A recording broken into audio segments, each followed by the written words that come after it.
Alright, what's going on, guys?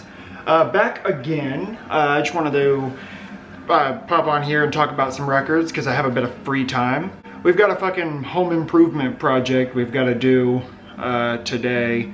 And Kaylee's out getting shit for that. So I figured I would make one of these videos while I had a bit of free time. If you don't have eyeballs, I am filming this video in a different room of the house. Not for any reason, I guess. I put my cabinet together and put all the shit in there, so that looks pretty nice. I guess you guys get to look at that instead of records, so you're welcome. This one's gonna be a weird one. I've got a bunch of different styles of shit to talk about today.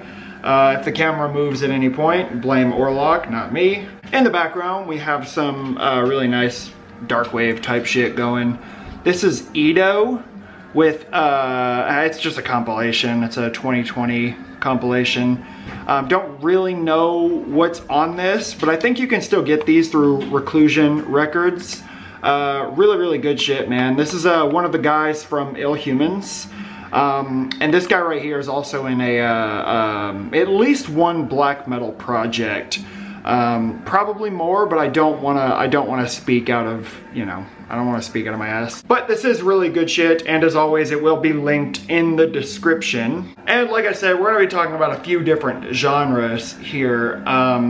And there's definitely no theme. I just pulled some shit out. I initially had a different record that I was gonna start this video with, and then yesterday I received something that is quite special, so I decided to put that in its place. And I'm talking about this. This is I Declare War with Amidst the Bloodshed. Now fucking bear with me, because I know immediately I probably lost a lot of you, but back in 2008 or 9, I was really into the sort of like slam metal, brutal death metal type shit. While this is deathcore for sure, it lacks the douchey quality that a lot of deathcore now just inherently has. At least to me, you know, it's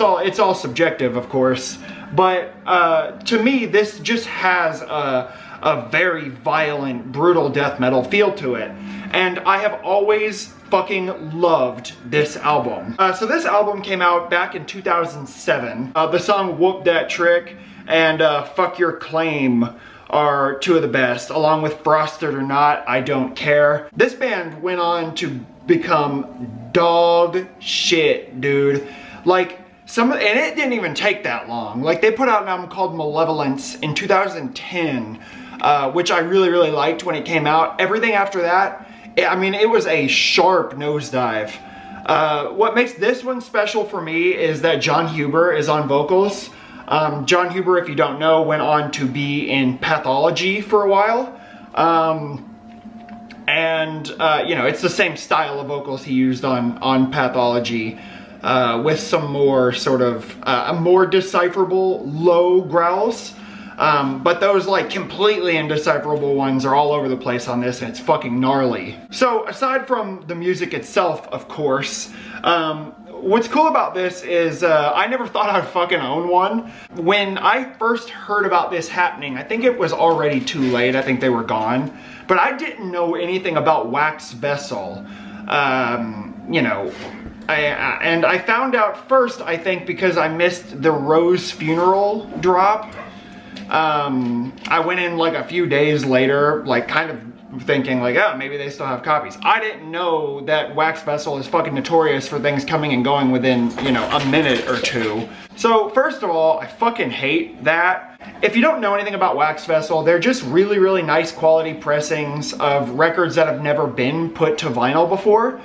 But it's like a one-time pressing thing, and it's the level of like just forced scarcity, and nakedly too. The guy will openly admit he wants them to be rare and valuable and shit like that. And I think that's dumb as fucking shit, dude. I understand that it's like a non-profit thing and all the money goes to the band and shit, but the band would be a lot better off if more people were able to buy the record. I just think it's a stupid fucking business model. It's a thing that a lot of black metal labels do, like forcing scarcity. It's fucking stupid.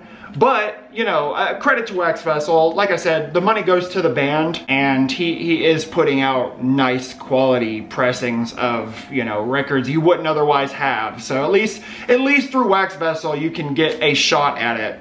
So let me go through and I'll show you the fucking packaging here. The album cover itself is, of course, very simple, but it's classic. Just blood, handprints, axe. The Out of Clear War logo is quite cool. The back cover is cool as well, more bloody handprints and skulls. And of course you have all the track listing.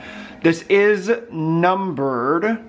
I have number 165. The way the Wax Vessel does it is, I think it's four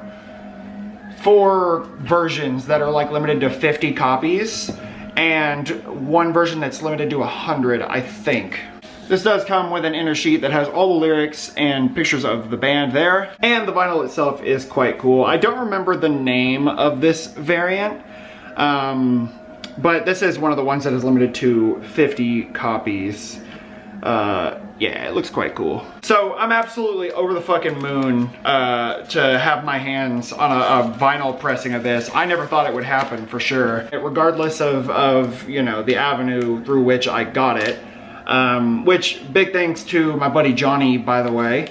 The Johnny Hype on Instagram. He posts a lot of really pretty pictures of records. Yeah, thanks to him. But it's fucking awesome. If you've never heard it, you're just forget everything that you think about deathcore and give it a whirl, man. You might like it. That's Out of Clear War with Amidst the Bloodshed.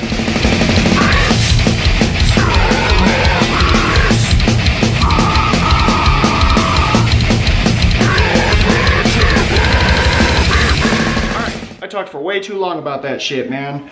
Let's move on to sort of, I guess, punk rock, we'll call it that. This is GG Allin and Anti-Scene with Murder Junkies. So of course this is a pretty recent repress of this album. The original album came out in 1991.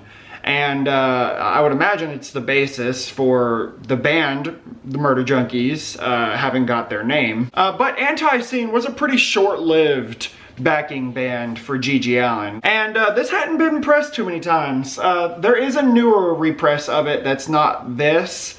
Though I think this was technically part of the same run. This is just a super limited version of it.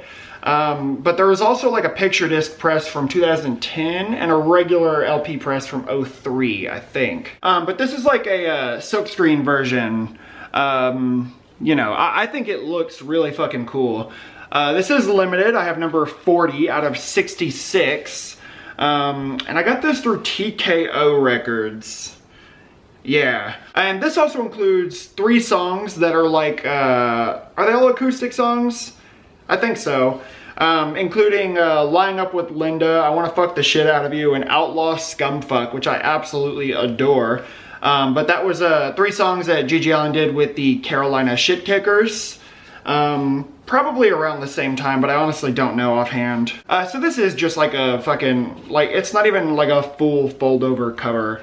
It's kind of like a, you know, third fold over, I don't know. But it's got the track listing on the back, and this is pressed on nice red vinyl.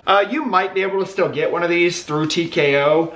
I will warn you, they are overpriced. But, you know, I bought one because I guess I just wanted to burn a hole in my pocket, and, you know, I kind of thought that the jacket would be like a full jacket. But, you know, I guess that was silly of me. But anyway, there are some great songs on this one. 99 Stab Wounds is a really good one. I Love Nothing, War in My Head, Sister Sodomy, Rape, Torture, Terminate, and Fuck. Yeah, man, just classic GG Allin. I fucking dig it, and I'm sure I've got some people watching who will too. So check it out if you've never heard it. That's GG Allin and Anti-Scene with Murder Junkies. 99 stab wounds, welcome to your death. 99, 99. 99 nobody will know. Your temple's a minute to 99. Alright, this next one is quite a fun mixture between metal and punk. This is Gizm with Detestation. Gizm is a band that formed back in Tokyo in like 1980 or 81. And this is their first full-length album from 1984, which I think they only did 3 in total. And to be honest, I only first heard Gizm earlier last year, and it just so happened that the repress, you know, came out later on in the year. So kind of a coinkydink, I guess. But I fucking love this, man. Just super high energy, fun hybrid of metal and punk. And I guess despite being an active band, this band hasn't put out any new music since like 2001 or something like that. But the reason that I pulled this out with this stack of records is, you know, I wanted it to follow the G.G. Allin record simply because this is another band that's known for an over-the-top, high-energy, violent live show. There's some shit you can find on YouTube. The fucking, one of the guys in this band will like use a flamethrower, but I've also heard that they'll come out on stage with fucking chainsaws. But people would routinely be attacked at Gizm shows. And, yeah, I don't know. I kind of think it's cool. It definitely adds to the aesthetic here. But, you know, in short, it's got a fucking punk rock attitude with a bunch of layers and styles mixed into it. It's really, really good shit, and all things considered, Relapse did a pretty nice job with this repress. So this does come in like a slipcase cover thing. There's the back cover right there, front. But you do have like the regular fucking jacket, which I do have a fucking issue with the fact that Relapse decided to glue a fucking weird half obi strip onto the cover. Bitch, no. Basically to censor a swastika that was right here on the original cover. The problem with that is I have seen that some people have peeled this off and the swastika is gone anyway. So the fact that they went the extra mile to fuck up the cover by gluing an obi strip onto it is absolutely baffling. Whatever, the album cover is fucking awesome regardless. And the back cover is quite cool as well with all the song listings. My favorite song on this one is, I like the first song, Endless Blockades for the Pussyfooter. This does have a little fold out poster which has that on the other side, which has the track listing on it again. But I like this. It says, "Fuck is woman's money." Yeah, but yeah, man, punks is hippies. I like the broken English shit that, you know, exists with a lot of this Japanese metal stuff. It's funny. This does include a 7-inch, which not all of the versions of this did. Only 2 of the versions did. One of them was limited to fucking 100, and I think this one was limited to 200. That's off the dome, so I could be wrong. But the 7-inch includes the, I guess is it called Shoot to Kill? Maybe? I don't know. But it looks like that. Half clear, half black, quite cool. And the 12-inch itself is like gray with black marble. But yeah, man, it's good shit. You can still get copies of the black vinyl from a few places, I'm sure. But if you want it, it's not gonna be hard to find yet. Maybe if it sells out, then it might be a while before we see another repress. But for now, you can still get a copy of this, and I would recommend you do so because it's fucking fantastic. That's Gizm with Detestation. Bloody bomb, bloody bomb, bloody bomb, descend to you. Next up, let's talk about a black metal record pretty briefly. This has just been something that I've been quite interested with recently, so I kind of just wanted to talk about it for a second. This is Moulin Banal with, I don't know, man, D Misery and D Anglo, fuck. And that was probably horribly offensive for anybody who speaks French. I do apologize. So this is a Canadian band, Montreal. And I think they formed in 2018. This is the first full-length album from last year in 2020. And I don't think it's unfair to say that this is kind of like folky black metal. Not always super woven into one another as much as it is like broken up, because this album begins and ends flaunting its folky side. And of course the lyrics here have an emphasis on like French history, which is quite cool. But really, the main thing that I like about this is there are a lot of gallopy, high energy riffs that are delivered by cold, sharp guitars. The vocal performance is like deep and kind of reverbed, which is cool. Clean vocals do make some noise on this record as well. But, you know, within it all, there are acoustic passages. I know there's like a mandolin on here, which is quite cool. Overall, I would just say it's a well-rounded release, and I think it's worth mentioning because I haven't seen very many people talk about this. There's the album cover right there. I love it. It's super fucking cool. I like stuff like this being used as album covers. There's the back cover right there. You got all the track listing. This was put out through Forbidden Sonority Productions. There's the inner sheet right there. This is a map, I guess, of Quebec. And on the other side, you just have another, you know, piece of artwork with some shit that's written in French that I can't read. And the vinyl itself is just black, but I like the flag labels. And this record is probably easy to get your hands on right now. I'd recommend doing it. It's a really, really good record. I'm not gonna try and say the album title again, but you'll see it in just a second. That's Moulin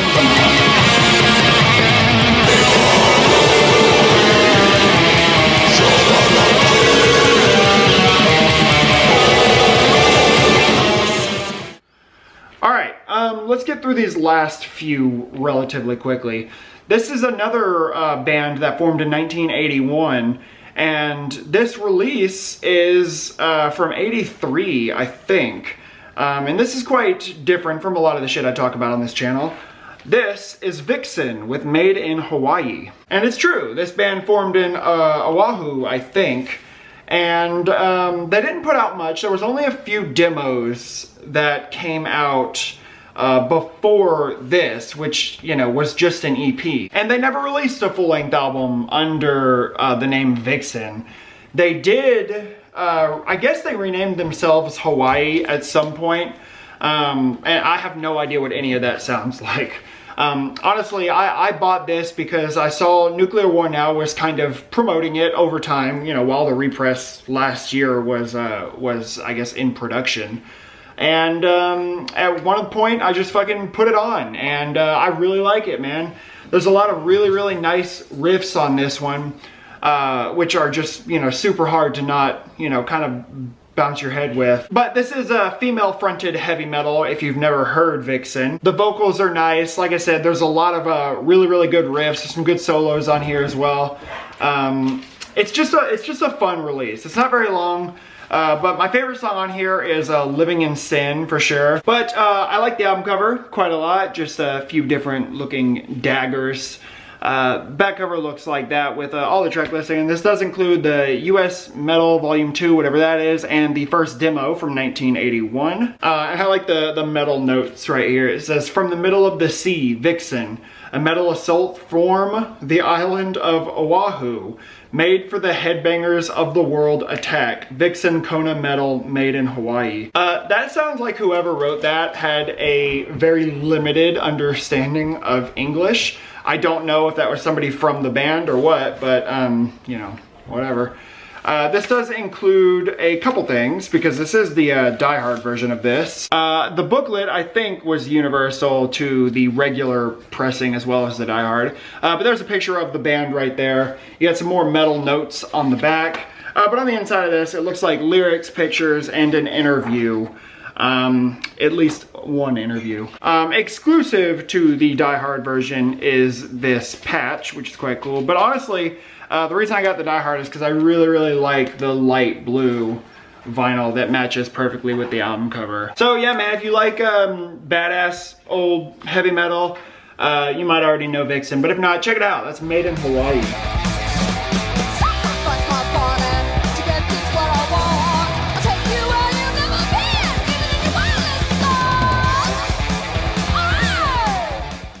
Alright, this is a record that I pretty much called tied with my favorite album of last year. This is Molchat Doma with Monument. Dude, Orlok is eating and it's so fucking loud. I apologize if you can hear that, but I'm gonna keep going because I don't want this camera battery to die. This is the Sacred Bones mail order exclusive edition. limited to 400 copies that come in a wax sealed sort of like fold over cover, but the real cover's in here, which I will pull out in a second. So when I got this, it said it was numbered. I looked everywhere for the number 2 separate times and I couldn't fucking find it. And then I went on Discogs and I looked through the pictures of this version, and I saw somebody had posted a number on the, on this, and I was like, I'm thinking that I'm fucking crazy. I can't find this fucking number. And then I did right over here, real tiny in the fucking corner. I don't know why you do that when there's, perfectly dark space like right here that's much bigger. But I do have number 151 out of 400. And I kind of talked about this record, not really at length in the end of the year list. But to say that I love this record is such an understatement.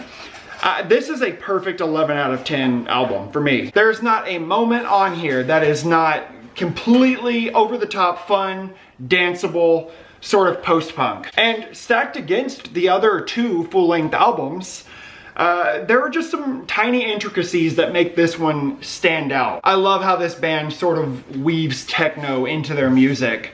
I like the imagery, I like the themes of the songs, though I can't read the lyrics. It's amazing, dude. Fucking 9 songs, no filler. I can't say enough good things about this one. My favorite song on here is Discotheque, but the first song, which I guess would be pronounced like Utonut, maybe not, I don't know. I can't really speak on a song by song basis because I just can't say the fucking names of the songs. But it really doesn't matter. You can go to the YouTube video of the full album and just click a random spot and it will be incredible. The vocals are also sort of reverby and they are on like the lower end, but they're very monotonous, which I think works perfectly. There's the 3 guys from the band right there. You have all the lyrics on that side, and the back cover you have another shot of the band there. The vinyl color, which I don't know was exclusive to this version. I think this was available by itself without the wrapped bullshit. But again, light blue vinyl, very fucking nice. Yeah, man, I don't know, I'm never gonna get sick of this shit. If you've never heard Molchat Doma, there's no excuses. This shit is amazing. Check it out, that is Monument.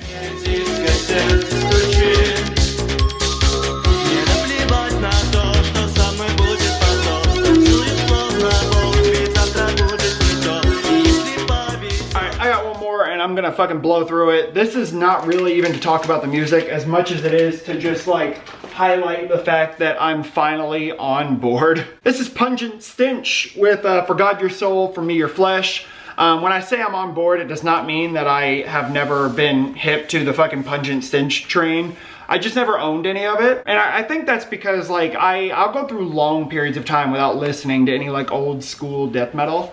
But when I get on a kick, I get on a fucking kick, and that's when I'll start playing catch up.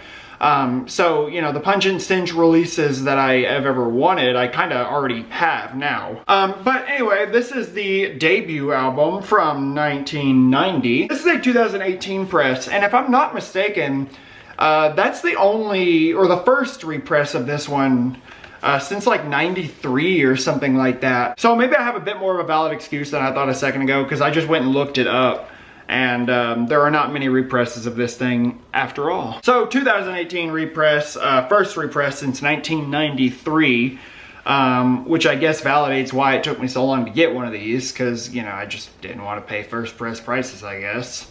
But yeah, man, absolutely classic fucking album cover. The image on the back is fantastic as well. This is put out through Back on Black, of course. And yeah, man, not bad. You got all the lyrics on the inside, shots of the individual members over there. This is a double LP, which also includes a remixed, remastered, and partially re-recorded 1993 version, which is interesting. But both the records are pressed on this nice gray vinyl.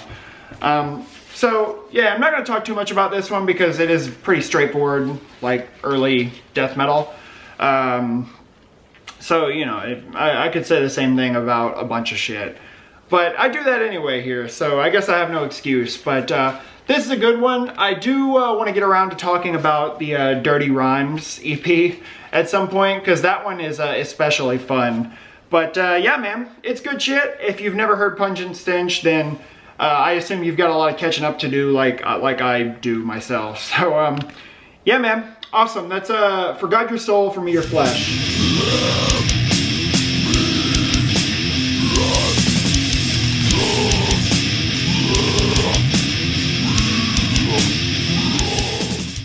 And that is it. That's I don't even know. I think that was 7 records, right? Maybe. Yeah, I was all over the place on this one, but hopefully you guys enjoy that. I have another video that I still haven't finished editing, but I'll get around to that soon as well.